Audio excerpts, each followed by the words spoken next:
Japan is full of history, both factual and mythological, and we want to share these stories with you. And we'll be jumping around the history of Japan to find stories both interesting and fantastical. I'm your host, Thomas. And I'm your co-host, Heather. We've both lived in Japan now for over 2 years and have learned so many interesting tales to tell. We'll also be reading a Japanese song or poem for you in Japanese, and we'll discuss the poet and meaning behind these songs. And with that out the way, Heather, you ready? I'm ready. Okay, let's go.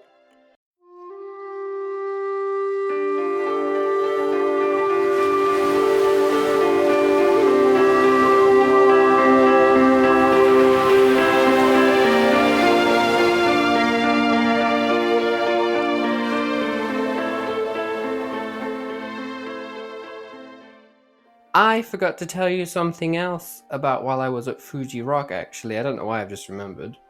So, coming back from Fuji Rock, the station you go to is Echigo Yuzawa.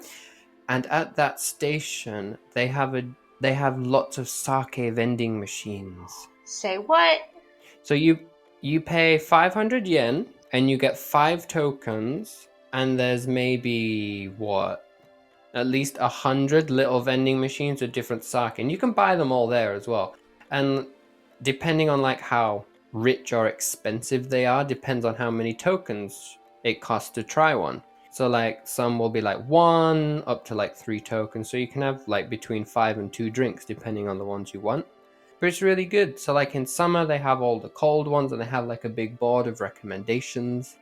Like, oh, if you like this taste, or if you like traditional or new taste, or like, oh, these ones have like chocolate or like watermelon. What? And it was really good. So if for some reason you're ever there, I would go. And then they change it up in winter as well, so you can actually have the sake and then warm it up if they recommend it be a hot sake for you to try. I do like hot sake too. You said chocolate and watermelon. You had me at both of those. I think I might have to make a special trip. And if you like onigiri, and I know you do, they have this onigiri called the onigiri bomb, and it is probably as big as my face. So you get to choose your filling, you ask for the bomb size, and yeah, it's as big as my face. So if you're super hungry, have that, or if you want to share an onigiri with someone, then there you go. It's like what that area is or like famous for in a way. Like people go there because they know about the giant onigiri. Sounds like almost like a whole, like 2 rice measures, maybe like 2 or 3 servings. So what kind of onigiri do they have? Oh, they've got a mixture of everything. Like the stuff you'd normally expect, like the little pickled, what is it? Pickled radishes? The little red things. They're not radishes. Umeboshi! Yeah, Umeboshi, pickled plum. they had those, like salty seaweed. I love pickled plum. What did we have? Oh, I love the seaweed too. Me and Alfredo had sake. So we had salmon. Yeah, it was super nice. So you had sake and sake. We had sake and sake, and we got like the smaller version of the bomb, but still, even that one we had to share. It was huge. I really need to see this now. Anyway, that's me done. That's just things I forgot to tell you the other day, and they just remembered now, so... I'm glad you remembered, because I need to explore both of those, and I'm very excited because I love the pickled plum onigiri. That's like my favorite. So if they have like 4 or 5 little umeboshi inside, that sounds super exciting to me. If I can find a picture online, I'll post it alongside this episode so people can see and that you can have a look. Yes, please. I need to prepare myself mentally for how much rice I'm going to eat. Anyway, enough distraction. I guess we could start this episode, but today Heather will be introducing the episode, I think. Yes, I will. So, hi guys. Welcome to Japan Archives, episode 8B. Order 966 and 1000 cranes. So today, Thomas and I are switching things up again. I'm going to be the one to share the stories. I found a couple of stories recently that I wanted to share, and then Thomas is going to be doing the poem at the end. All right, so Thomas, are we okay to get started? I'm ready, so if you're happy to start, I'll be listening and thinking of any questions along the way, so get ready for that. Okay, I've done a lot of research, not as much as I wanted, but a lot more research, so please feel free to challenge me. Okay. Okay. Sometimes there is a call to action that even if you know what you are doing may not have a huge effect, but sometimes you need to do anything you can. For this week's episode, we're going to be telling two stories from the era of World War II, one in America and one in Japan. Our first story is not from Japan, and our subject isn't Japanese. However, what he did for Japanese people in America should be told. Ralph Lazo was born November 3rd, 1924 in Los Angeles. His mother died when he was quite young, so he grew up with his father and his sister Virginia. Ralph was really popular and made many friends. His neighborhood was filled with different families: Jewish, Mexican, Chinese, Caucasian, Korean, Filipino, and Japanese. Ralph was a teenager at Belmont High School when, on February 19, 1942, President FDR signed Order 9066. This order commanded anyone of Japanese descent, up to even 1/16th Japanese, to be relocated and incarcerated in internment camps along the western, Midwest, and part of the southern United States. Question. Yes. If you have to be even just 1/16th Japanese, what generation would that be? Like, how many generations of descent down are you to be 1/16th Japanese? Wow. Half, quarter, 8. So that's like a 4th generation, isn't it? That seems quite extensive in my opinion. Yes, it was pretty extensive. 4th generation American. By that point, you're much more American than Japanese. At least technically. Yeah, and it wasn't, it was people who had intermarried with, Japanese people who had intermarried with different cultures as well. So it wasn't just if you were just Japanese. If you had any part of Japanese ancestry, you could be sent to the internment camps. Okay. So at this time, there were 127,000 Japanese Americans in the continental U.S., and about 112,000 of them lived on the West Coast. And of that amount, around 80,000 were second generation, or Nisei, and then there was also Sansei, which were the third generation. So basically, a huge majority of the people were that later generation. They were not immigrants. They had been born in America, sometimes up to the second or third generation. So, by all intensive purposes, they were American citizens. They were American citizens. They had been born in America. They had American citizenship. Okay. Now, Hawaii also had a large Japanese population, but only about 1,200 to 1,800 of the over 150,000 Japanese Americans actually went to the camps. So a much smaller population from Hawaii went. So Japanese Americans closed homes, shops, restaurants, gathered their belongings, and went to join the camps. Tensions and blame were high during this time, as the huge majority of people looked on the Japanese Americans, who had previously been their friends and neighbors, with suspicion and distrust. So they go to these camps. Were they, were they voluntary, or was it you were of Japanese descent, you are required by law to go? So there was, from my research, it looks like there was voluntary and involuntary. There's both types. I think they, were required to go, but they sort of requested that you go and present yourself to go to the camp. So they were commanded to go, to relocate, but they were said, oh, well, you have to kind of bring yourself in. So from my research, it looks like both did occur. And a lot of people, they went, packed up everything and went. And some people, I think, were, rounded up and forced to go, but I think both happened. So Ralph had made a lot of Japanese friends and had even taken some Japanese classes himself, so he could speak a little Japanese. He did not look upon his friends with suspicion and distrust, and in fact saw what was going on and was really upset with everything that was happening. Now, Ralph himself was of Mexican-Irish descent, so he was not Japanese. He had no Japanese ancestry, but that didn't stop Ralph from going along with his friends. In May of 1942, Ralph told his dad he was off to camp, but he didn't say which camp, kind of making it seem like maybe a summer camp.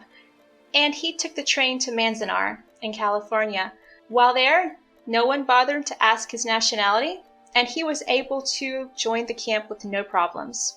It's interesting that they didn't check his nationality as he went in, but I guess as well, their logic would have been at the time, if you're turning yourself in, then you must logically be part Japanese, because why else would you do so? Yeah, why would you go to camps? Why? They were sort of military style. Military barracks in some cases, and I've done a small bit of research into the actual camps, but I had no idea the amount of research that there actually is on this until a few years ago. I had never even heard of these camps being open in America during World War II, and the amount of research that has gone on in the past few years is quite a large amount. There's so many different stories from these camps. There are so many people doing research into what happened during these camps. They were definitely more military style.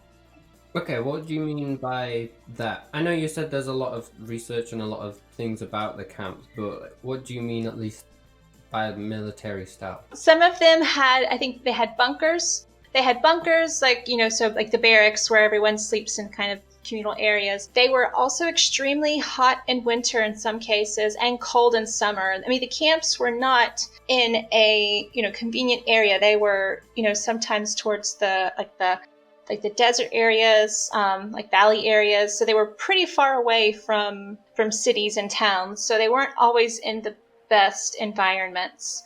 Were these camps built intentionally for this purpose, or were they already military camps in existence? I think they were both. Sorry, quite a lot of questions. No, I mean, I did, when I started just doing the story of Ralph, I realized how much I actually didn't know. And then when I started researching, it's why it took so long to write, because, it's just this one story. No, this one story opened up so many other questions and so many other things I don't know. So this was not something that was taught when you were in school?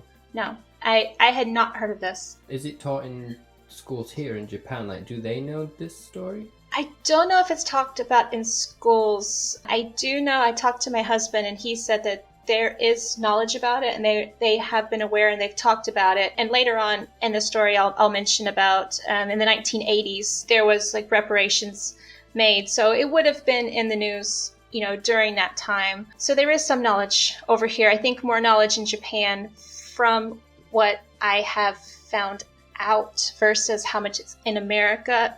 But again, recently, I know George Takei had a play recently about this, and there's been books. It's talked about more now. In the past, I think when I first heard it, it was maybe 5 or 6 years ago, perhaps, but I had been out of school at that point, so I don't know if it's talked about now in schools.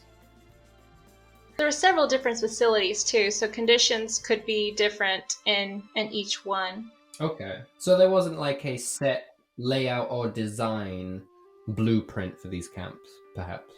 Like right now, I'm just pulling up information about one of the centers, and they're showing like a mess hall. So this one facility, there were 9,400 plus residents, and where they ate was set up as a mess hall. So several different picnic tables were set up in rows. So military style, like mess halls. And again, I do know in the camps, they tried to make them as home-like as possible. They made schools. They even did some systems of government. They did plays. They did a lot of different things to try to make it feel more like normal life versus being in a incarcerated camp. So it wasn't more like we're imprisoning you because you're the enemy. It was more like we're holding you here for a while due to the circumstances of the war and Japan's attack on America. Like it's more of a precautionary measure instead of you are now the enemy. So when I was doing the research, and I forgive me, I can't remember which article I read this in. Sometimes they were told that this was for like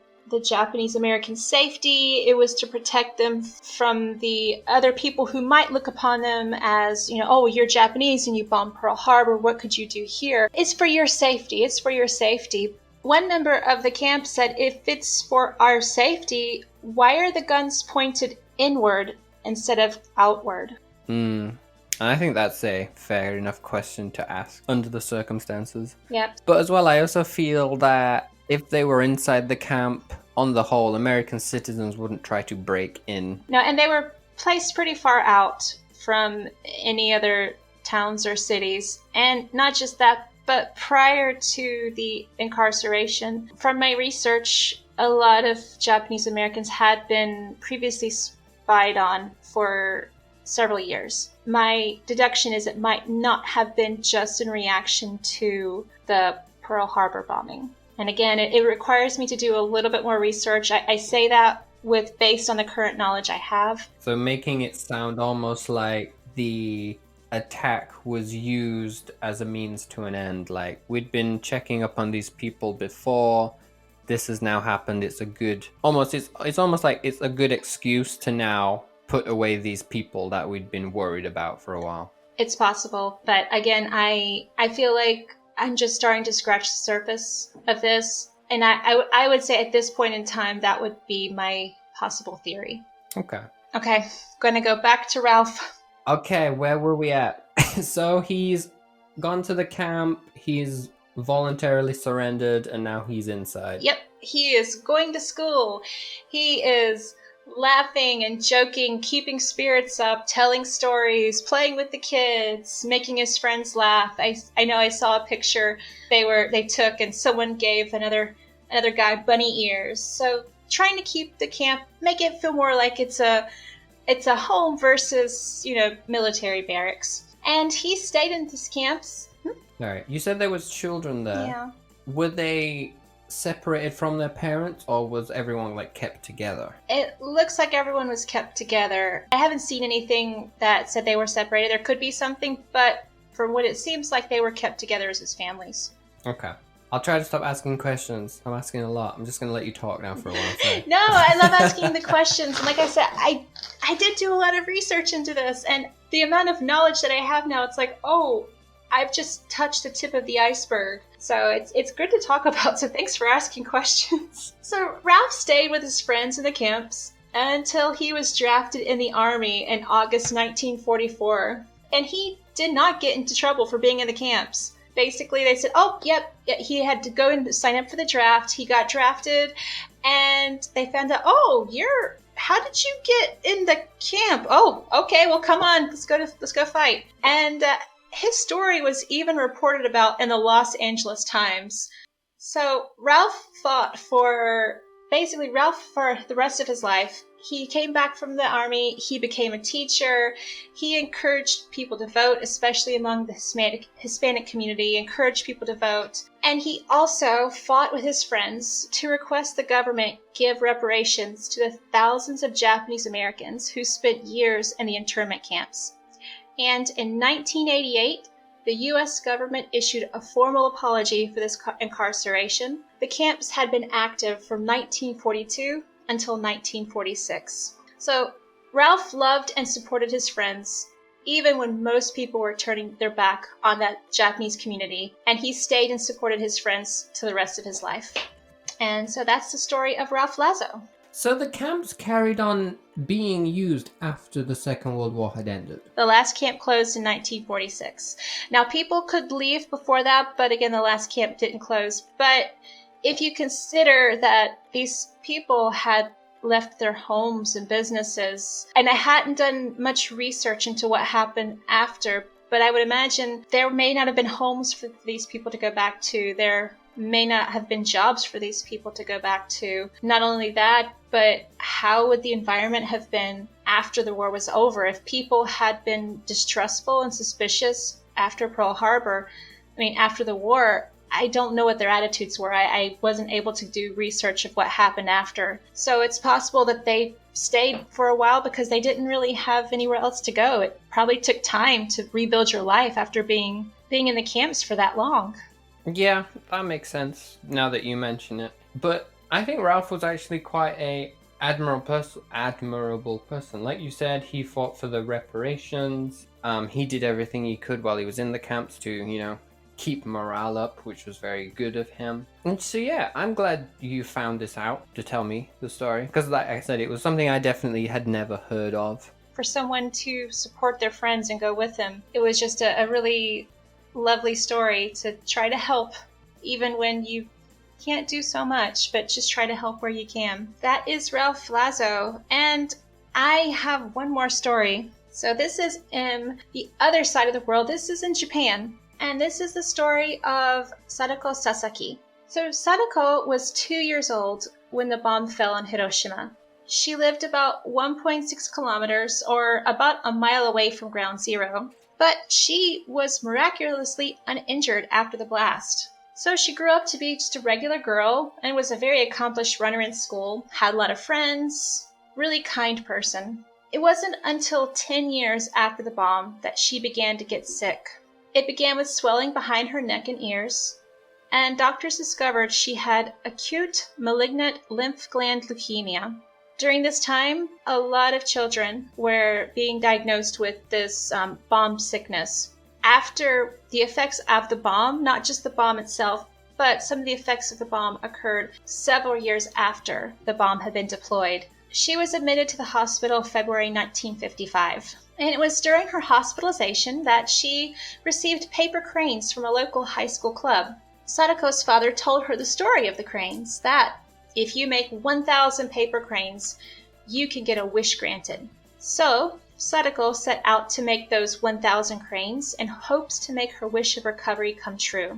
One of the accounts I read said that Sadako made cranes from anything she could get her hands on, medical papers, just anything that she could. And one version of Sadako's story says that she fell short of her 1,000 crane goal, but her older brother Masahiro Sasaki says that not only did she reach, but she went well over the 1,000 cranes she needed to make her wish come true.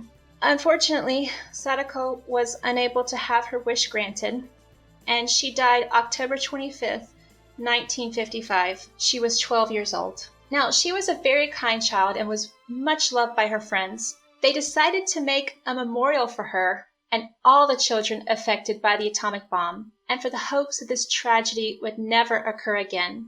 They published a letter collection to raise money to build the memorial, and in 1958, Sadako's statue was built in the Hiroshima Peace Memorial Park. She's holding a crane, and the plaque on the statue reads, "This is our cry.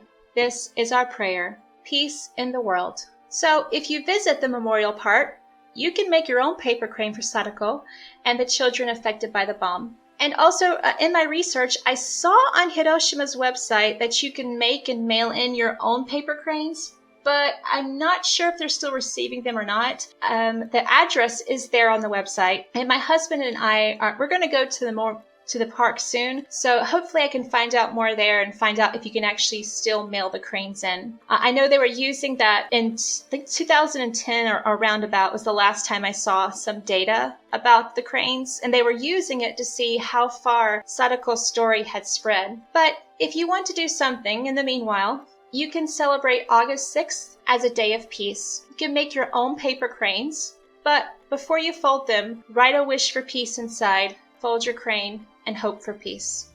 All right, and those are my stories for today. I'm not really sure what to say about the second one.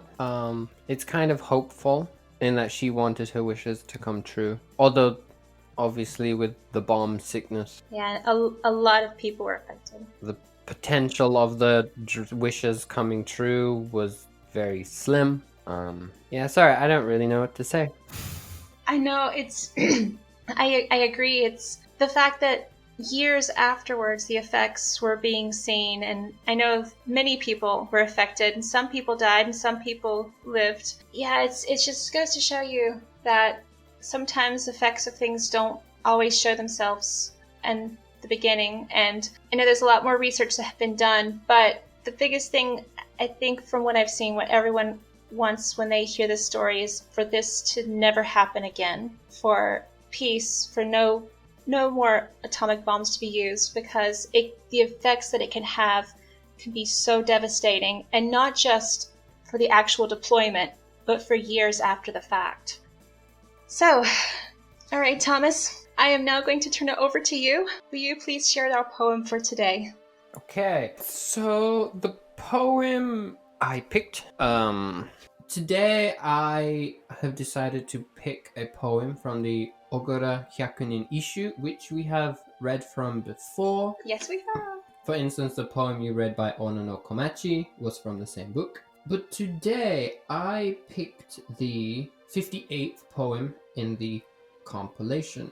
So as we said before, very quickly, this book, which means 100 poems, one poet each, was compiled around the 1230s or 40s by Fujiwara no Teika.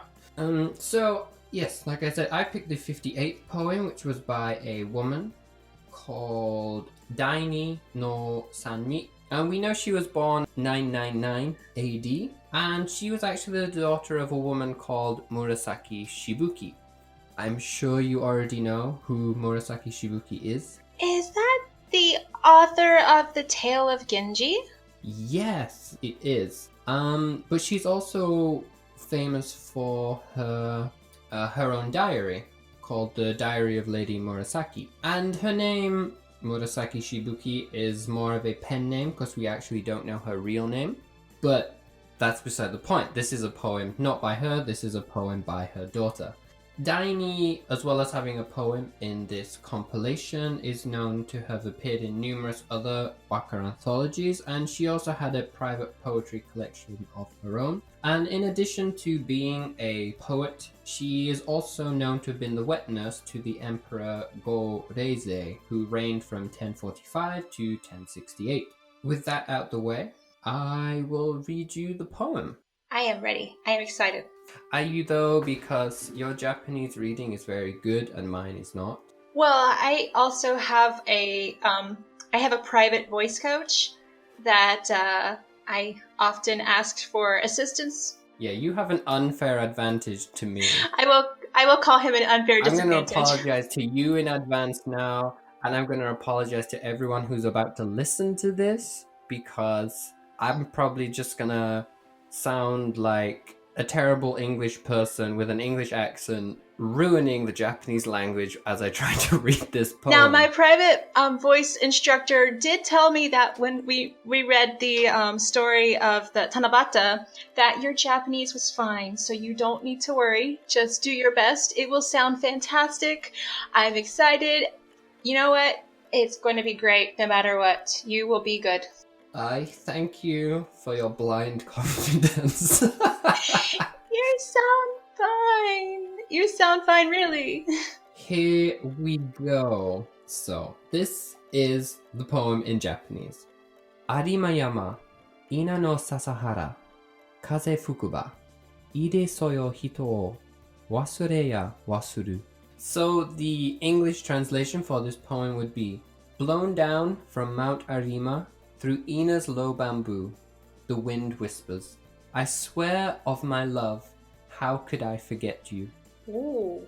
I will tell you this. So this poem was composed as a reply to a man who had accused the poet of forgetting him. Now this poem was in a different poetry anthology called the Go Shuishu. But yes, this poem was actually a poem written in reply to another poem. Oh, so was this common to have a poem written and then you reply back with your own poem? So you're not actually responding to the person really directly, you are indirectly responding via poem. Yes, I think so. I mean, from my limited research in poetry, because you are the expert, not me. I'm not an expert. I found a few things online in other compilations. Well, like in the same compilation, some poems in succession have been replies, so it's almost like a conversation in poetry form. But then, yeah, in this one as well, like it's a reply, but it's a reply to a separate compilation. So it was something that was used. I wouldn't say it was used extensively, like it didn't happen all the time, but it was definitely a poetic form that was used several times by other people. So indirect communication sometimes seems a very Japanese trait. That indirect communication. I quite like that. Reply by poetry. Essentially, this poem is letting her, I'm guessing it was a suitor, I'm assuming, or close friend, or perhaps, I would assume suitor. She said that, I'm not going to forget you. You don't need to worry. I would not forget you. Sure as the wind blows through the bamboo, I will remember you. So I guess the question is, Mount Arima does actually have wind, or does it not? And is she saying directly, oh, because the way nature and everything turns and the world turns, that I will never forget you? I kind of wonder what are the meteorological conditions at Mount Arima, depending on how the translation of this poem goes. I'm going to assume that it's very windy, and the wind does whistle, and the wind says, I'll never forget you, I'll never forget you. So what I can say is, at least in the poem, the mentioning of the place, Mount Arima, would be classed as like a utamakura, basically like a pillow word in a poem. Which is, they were used as like symbolic references, because people would hear the names of these places and associate them with certain aspects. So potentially maybe Mount Arima was known for like its gentle breezes, which would bring it would bring sounds, it would bring voices down on its slopes for the people to hear. Like, for example, there are other places such as Mount Yoshino. If that was mentioned in a poem, it had deep associations with snow, so it would conjure certain images in people's minds. And for instance, like the mentioning of the place Sumiyoshi would be associated with like pine trees or the deity of that place. So mentioning different places would definitely give the reader a specific image in their mind to attribute to these poems. So as soon as she mentioned that, he would know, of course, I'll never forget you. So that's a lovely way to say, of course, I'll remember you forever. Don't need to worry. Why are you worried? Yeah, like, I've not actually forgotten you. Don't worry, I still love you. Yeah, exactly. Well, I like that poem. Thank you. I'm glad. It was a really lovely choice. I'm glad. My first poem, and I'm glad you enjoyed it. And you read it beautifully. I think the professor will tell you so as well. So. Well, once he's listened, let me know. Give me his feedback once he's had a listen, okay? Absolutely, I will. Okay, good. But yes, that's my poem. And I think you've said everything you wanted to say in your story, unless there was something you'd forgotten. Nope, I have everything unless you have a question. I think I'm okay for questions. I asked you quite a lot while you were telling the story, so... I was very glad. I think I'm good, at least right now. Yeah, I think it's something I'm going to continue my research. I've found a lot of books that I'd like to read. Maybe find them at the bookstores in Tokyo during summer vacation, I'm hoping. So I definitely recommend looking to it and doing the research as well. I think you'll find there's a lot of really, really beautiful stories that come from this time. A lot of tragedy, a lot, but they're still nice to find stories of hope and inspiration. But anyway, thank you to everyone who's tuned in today. We hope you enjoyed the poem, and we hope you enjoyed 2 stories today, not just one. I know I certainly enjoyed Heather's stories. But yes, that's everything from me. Yes, until next time. Yeah, I guess that's me signing out. So I'll see you next time, guys. Bye. Bye. If you enjoy the Japan Archives and have an interest in Japanese history and mythology, please be sure to check out our growing database over at historyofjapan.co.uk. We continue to add more to it every week, and you can find the show notes for every episode up on the website too. It's a large undertaking, so please be patient while we try to make a database which all Japanese history lovers can find useful. You can find us over on Twitter at A History of Japan, and if you're on Instagram, you can find us there at nexus_travels. That's NEXUS_travels. We also have a Facebook page, which you can find at Japan Archives. All of our social media is different. Also, if you're interested in little slices of life in Japan, be sure to check out my website over at heatheroveryonder.com. Thank you for tuning in today. We hope you enjoyed the episode. And if you have any suggestions for future episodes, or have anything you'd love to hear about, head on over to historyofjapan.co.uk and send us a message. If you enjoyed the show, please be sure to give us a rating and review over on iTunes. Right now, it's the best place to do so, and it helps us get the word out about this show. Thanks again for listening, guys. Until next time, bye. またね。